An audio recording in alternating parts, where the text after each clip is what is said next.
സുലൈമാൻ കാക്കാരെ മോള് പുളിമുളകും കൊണ്ട് വരുമായിരുന്നു. അതൊക്കെ പിന്നീടാണ് അറിയുന്നത്. 2 കൊല്ലം ഇരുന്നപ്പോൾ ആരും അറിഞ്ഞില്ലായിരുന്നു. അന്ന് മൊയിലാരെ ഊറ്റി എടുക്കുക എല്ലാത്തിനും നല്ല ഉഷാറായിരുന്നു. അപ്പോ അത് ഉസ്താദുമാരാ നമ്മൾ ഒരുപാട് ശ്രദ്ധിക്കണം. നമ്മളൊരു മഹല്ലിൽ ഇരിക്കുമ്പോ ഗൗരവത്തോടുകൂടി എൻ്റെ പ്രിയപ്പെട്ട മുത്തഅല്ലിമീങ്ങളോട് പറയാം, ഒരു മഹല്ലിൽ ഞാനോ നിങ്ങളോ ഖതീബായിട്ട് കയറിയാൽ നമ്മളെ ഏറ്റവും അധികം സ്നേഹിച്ചുകൊണ്ട് ഒരുപാട് പേര് അവിടെ. ഒന്നാമത്തെ ദിവസം തന്നെ ഖുതുബയും പ്രസംഗവും കഴിഞ്ഞിറങ്ങുമ്പോൾ ആദ്യം ഒരാൾ വന്നിട്ട് പറയും, ഉസ്താദേ ഇതുവരെ ഈ പള്ളിയിൽ ഇതുപോലെ ഒരു ഖുതുബയും പ്രസംഗവും ആരും കേട്ടിട്ടില്ല. ഇങ്ങനെ പറയുന്ന ആളാണ് ആ മഹലിലെ ഏറ്റവും നമ്പർ 1 പാര. ഒരു സംശയം എഴുതിയിട്ടോ, നിങ്ങൾ എഴുതിയിട്ടോ, ഉറപ്പാണ് ആ കാര്യം. അവരുടെ പാര കാരണം പിന്നെ അവിടെ നിന്ന് മാറേണ്ടി വരും. അതൊന്നാമത്തെ.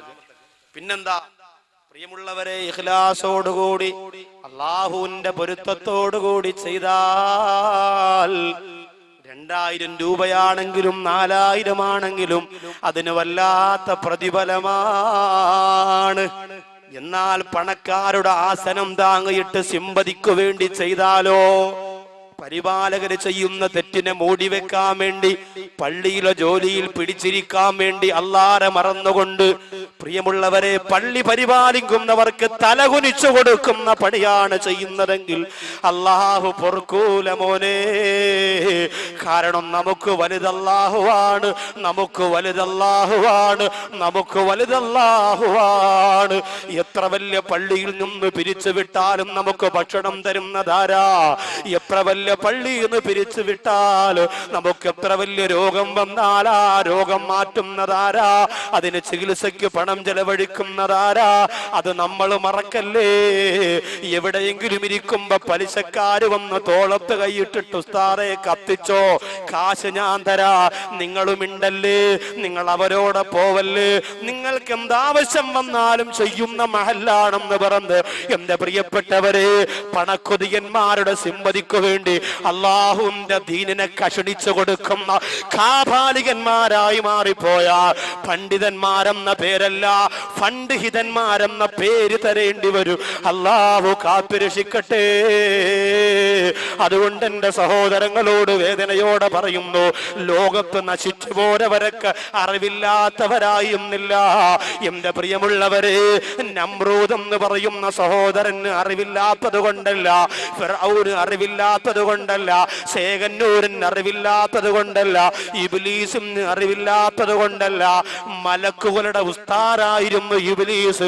എന്നിട്ടെന്തേ അവസാനം മതപതനത്തിന്റെ പടുങ്കുടിയിലേക്ക് വന്നു വീണു. അതുകൊണ്ട് മൂസാ നബിക്കറിയാ, ഇബ്ലീസ് വാളു പറഞ്ഞു കൊടുക്കാമെന്ന് പറഞ്ഞപ്പോ മൂസാ നബിക്കറിയാം ഇബ്ലീസ് നശിച്ചവനാണെങ്കിലും അറിവുള്ളവനാണ്, നശിച്ചു പോയവനാണെങ്കിലും അറിവുള്ളവൻ. അങ്ങനെ മൂസാ നബിയോട് ഇബ്ലീസ് പറഞ്ഞു, ഞാൻ പറഞ്ഞു തരാൻ നബി, എന്നെ ഉപദ്രവിക്കും. മൂസാ നബിയെ പേടിയാ. കാരണം ഒരൊറ്റയടിക്ക് കിബുത്തി വർഗത്തിൽപ്പെട്ട ഒരാളെ കൊന്നുകളഞ്ഞ ആളാ മൂസാ നബി. നമ്മളെ പോലെ ചക്കളത്തടിയും കൊണ്ട് നടന്നതല്ല. ഒറ്റയടിക്ക് ഒരാൾ കീഞ്ഞു പോയി. പിന്നെ ശ്വാസം ഉണ്ടോന്ന് നോക്കണ്ട, അപ്പോഴേ കൊണ്ടങ്ങ് അടക്കിയാൽ മതി. ഒരേ ഒരു അടി അടിച്ചു, ഒറ്റ അടി അടിച്ചിട്ടുള്ളൂ. ആലോചിച്ച് നോക്കി ആ മൂസാ നബി. അസ്രായിലിനെ പോലും അസ്രായിലിന്റെ ശരീരത്തിലേക്ക് പ്രഹരം വെച്ചു കൊടുത്ത ഒരേ ഒരു പ്രവാചകൻ കലീമുല്ലാഹി മൂസാ നബി അലൈഹിസ്സലാം മാത്രമാണ്. അതുകൊണ്ട് പിന്നെ എങ്ങനെ ഇബ്ലീസ് പേടിക്കാതിരിക്കും? ഇബ്ലീസ് പേടിച്ചപ്പോ ഇബ്ലീസിനോട് മൂസാ നബി അലൈഹിസ്സലാത്തു വസ്സലാം ക്ഷമ കാണിച്ചു. ഇബ്ലീസ് പറഞ്ഞു, മൂസാ നബിയെ, നിങ്ങൾ എന്നെ ഉപദ്രവിച്ചില്ലെങ്കിൽ നിങ്ങൾക്ക് ഞാൻ 3 കാര്യം പറഞ്ഞു തരാം. ഞാനൊരു മനുഷ്യനെ വലയിലാക്കുന്നത് 3 സമയത്താണ്. ഒരു മനുഷ്യനെ ഞാൻ നശിപ്പിക്കുന്നത് 3 സന്ദർഭങ്ങളിലാണ്. ഒരു മനുഷ്യനെ ഞാൻ നരകത്തിലേക്ക് കൊണ്ടുപോകാൻ ഒരുക്കി വെക്കുന്നത് 3 സമയത്താണ് നബിയേ. ആ 3 സന്ദർഭങ്ങളിൽ മനുഷ്യൻ എന്നെ സൂക്ഷിച്ചാൽ, ആ 3 സമയങ്ങളിൽ മനുഷ്യൻ എന്നെ ശ്രദ്ധിച്ചാൽ അവർക്ക് നരകത്തിൽ നിന്ന് രക്ഷപ്പെടാം. ഇബ്ലീസ് ലഅനത്തുല്ലാഹി അലൈഹി പറയുമ്പോ കൊതിയോടെ, ആർത്തിയോടെ, ആവേശത്തോടെ മൂസാ നബി അലൈഹിസ്സലാം ചോദിക്കുന്നു, ആ 3 സമയങ്ങൾ എപ്പോഴാണ്? എന്റെ പ്രിയമുള്ള സഹോദരങ്ങളെ, ഈ തഴവാകുറ്റിപ്പുറത്ത് നുസ്രത്തുൽ അനാം എന്ന പാവപ്പെട്ട സഹോദരങ്ങളുടെ സംഘടനയുടെ 2ാമത് വാർഷികത്തിന്റെ അത് കേൾക്കാൻ വേണ്ടി ഒരുമിച്ച് കൂടിയ എന്റെ പ്രിയപ്പെട്ട സഹോദരങ്ങളെ, ഈ 3 സന്ദർഭത്തിൽ ഞാനും നിങ്ങളെ ഇബ്ലീസിനെ ശ്രദ്ധിക്കണം കേട്ടോ. ഈ 3 സമയത്ത് പിശാചിന്റെ പിന്തലമുറക്കാരായി മാറാതിരിക്കാ ഞാനും നിങ്ങളും ഗൗരവത്തോടെ പ്രവർത്തിക്കണേ. അതിലൊന്നാമത് എപ്പോഴാന്ന് ചോദിക്കുമ്പോ മൂസാ നബിയോട് പിശാച് പറഞ്ഞു കൊടുക്കുന്നു, നബിയേ, ഒന്ന് കോപം വരുമ്പോഴാണ്, ഒന്ന് ദേഷ്യം വരുമ്പോഴാണ്. ദേഷ്യം വരുമ്പോ ഇബ്ലീസ് വരുമോ എന്ന് ശ്രദ്ധിച്ച് സംസാരിച്ചില്ലെങ്കിൽ പലതും വിളിച്ചു പറയും നമ്മൾ. അവസാനം നമ്മൾ മെസ്സേജ് അയക്കും, അന്നേരം തോന്നിയ ദേഷ്യത്തിൽ വിളിച്ചു പറഞ്ഞതാ, പൊരുത്തപ്പെടണം, കാര്യമില്ല. പള്ളിയുടെ പൊതുയോഗത്തിനൊക്കെ നമ്മൾ കണ്ടിട്ടില്ലേ? പൊതുയോഗത്തിനൊക്കെ പിന്നെ ഇപ്പോ കാശുകാർക്കും വലിയ വലിയ സ്ഥാനമുള്ളവർക്കൊക്കെ അല്ലേ സംസാരിക്കാൻ പറ്റും. പാവപ്പെട്ട ആരെങ്കിലും അസ്സലാമു അലൈക്കും, എനിക്കൊരു കാര്യം പറയണമെന്ന്, ആള് കൊള്ളാ, ഇവിടെ തെണ്ടി തിരിഞ്ഞ് കിടന്ന് കാലണക്കി വരയിലാണ്, അച്ഛനെ അവനെ ഒതുക്കി അവിടെ ഇരുത്തും. കാശുകാർക്ക് സംസാരിക്കാം. സാർ പറയും, അപ്പൊ സാറ് സ്കൂളിൽ പോയിട്ടൊന്നുമില്ല, സാറിന് കുറച്ച് നോട്ട് പോക്കറ്റ് ഉണ്ട്, അതാണ് സാറ്. എന്റെ പ്രിയപ്പെട്ടവരെ, ആലോചിക്കണം. അങ്ങനെ സമ്പന്ന വർഗത്തിന്റെ കുപ്പകയായി ഇസ്ലാമിന്റെ ചില കാര്യങ്ങളൊന്നും മാറിക്കൊണ്ടിരിക്കുകയാണ്. അല്ലാഹു കാത്തിരക്ഷിക്കുമാറാകട്ടെ. അപ്പോ ദേഷ്യം വരുമ്പോ നാം ശ്രദ്ധിച്ച് സംസാരിക്കില്ലെങ്കിൽ പ്രശ്നമാണ്. ഉമ്മയോട് ദേഷ്യം വരുമ്പോ എന്തെല്ലാം പറയും? ഉമ്മയോട് ദേഷ്യം വരുമ്പോ നമ്മൾ എന്തെല്ലാം പറയും? ശ്രദ്ധിക്കണം. അൽ ജന്നത്തു തഹ്ത അഖ്ദാമിൽ ഉമ്മഹാ, പ്രസവിക്കപ്പെട്ട മക്കളെ, നമുക്ക് അല്ലാഹു തരുന്ന സ്വർഗം ഉമ്മാടെ കാൽപാദത്തിന്റെ ചോട്ടിലാണ്. മറക്കാൻ പാടില്ല, ഉമ്മാടെ കാൽപാദത്തിന്റെ ചോട്ടിലാണ് നമുക്കുള്ള സ്വർഗം. അതുകൊണ്ട് ഉമ്മയോട് സംസാരിക്കുമ്പോ ദേഷ്യത്തോടെ സംസാരിക്കരുത്. അപ്പൊ വാപ്പയോട് സംസാരിക്കുമ്പോ ദേഷ്യപ്പെടാമോ? പാടില്ല. വാപ്പയും ഉമ്മയും നമ്മുടെ ഗുരുനാഥന്മാരെ പോലെയാണ്. നമ്മുടെ ഗുരുനാഥന്മാരെ പോലെയാണ് അല്ലാഹുവും റസൂലും കഴിഞ്ഞാൽ പിന്നെ നമുക്ക് ഏറ്റവും വലുത് നമ്മുടെ ഉമ്മയല്ലേ, നമ്മുടെ ഉപ്പയല്ലേ. ആ മാതാപിതാക്കളുടെ പൊരുത്തം നുസ്രത്തുൽ അനാമിന്റെ പ്രിയപ്പെട്ട സംഘാടകര് നേടിയെടുക്കണമെന്ന് വേദനയോടുകൂടി ഞാൻ ഓർമ്മപ്പെടുത്തുകയാണ്. കാരണം നിങ്ങൾ ഈ ചെയ്യുന്നത് നല്ലൊരു പ്രവൃത്തിയാണ്, നിങ്ങൾ ഈ ചെയ്യുന്നത് വളരെ ഒരു പുണ്യകാര്യം ാണ്. അതിന് അല്ലാഹുവിന്റെ മുന്നിൽ പ്രതിഫലം വേണം മോനെ. ആരുടെയും കയ്യടി വേണ്ടടാ, ആരുടെയും ഒത്താശ വേണ്ടടാ. ജനങ്ങൾ നിങ്ങളെ കുറ്റപ്പെടുത്തട്ടെ, പരിഹസിക്കട്ടെ, കളിയാക്കട്ടെ, ആരും നിങ്ങൾക്ക് സർട്ടിഫിക്കറ്റ് തരണ്ട.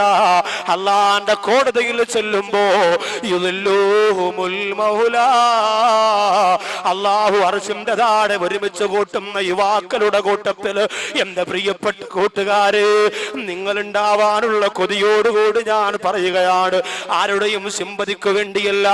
അതുകൊണ്ട് ഉമ്മാടെയും ഉപ്പാടെയും പൊരുത്തം ഇതിന് നിർബന്ധമാണ്.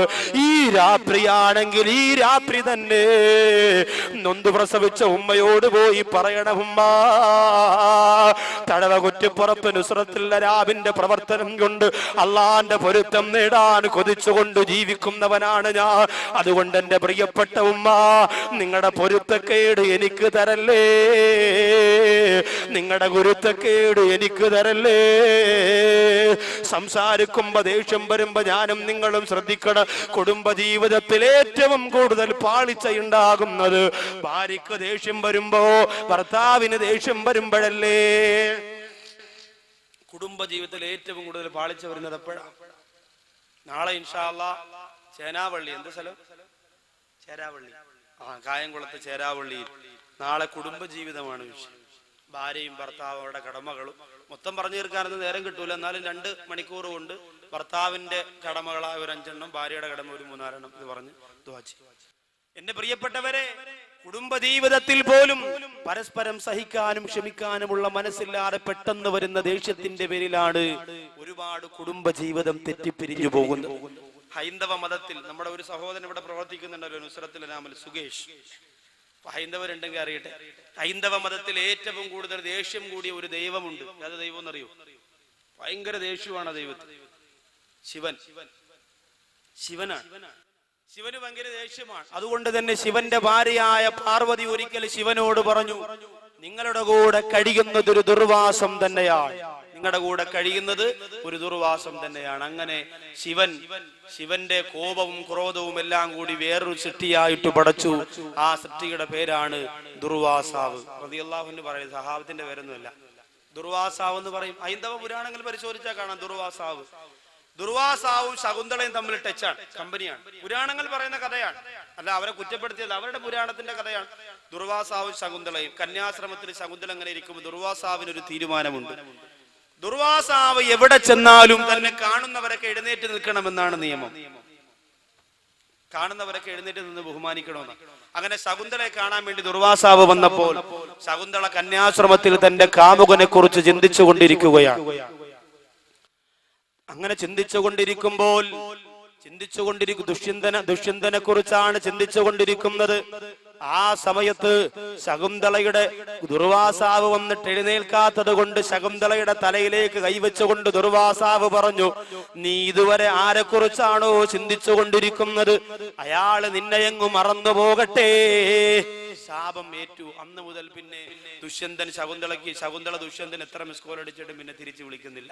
കമ്പനി അതോടുകൂടി പൊളിഞ്ഞു എന്നാ പുരാണം പറയുന്നത്. ദുഷ്യന്തന്റെയും ഈ ശകുന്തളയുടെയും ബന്ധം ദുർവാസാവിന്റെ ശാപം കൊണ്ട് പൊളിഞ്ഞു പോയതാണത്ര. അപ്പൊ ദേഷ്യം കൂടിയവരെ നമുക്ക് ആർക്കും ഇഷ്ടമല്ല. അല്ലാഹുവിന്റെ ഹബീബ് പറഞ്ഞത് എന്താണ്? ഔസിനി യാ റസൂലല്ലാഹ്, ഔസിനി യാ റസൂലല്ലാഹ്, നബിയേ നല്ലൊരു കാര്യം കൊണ്ട് എന്നോട് വസിയത്ത് ചെയ്യണമെന്ന് പറഞ്ഞുകൊണ്ട് നബി തങ്ങളുടെ മുമ്പ് വന്നപ്പോ അല്ലാഹുവിന്റെ റസൂല് പറഞ്ഞു കൊടുത്തത് എന്താ?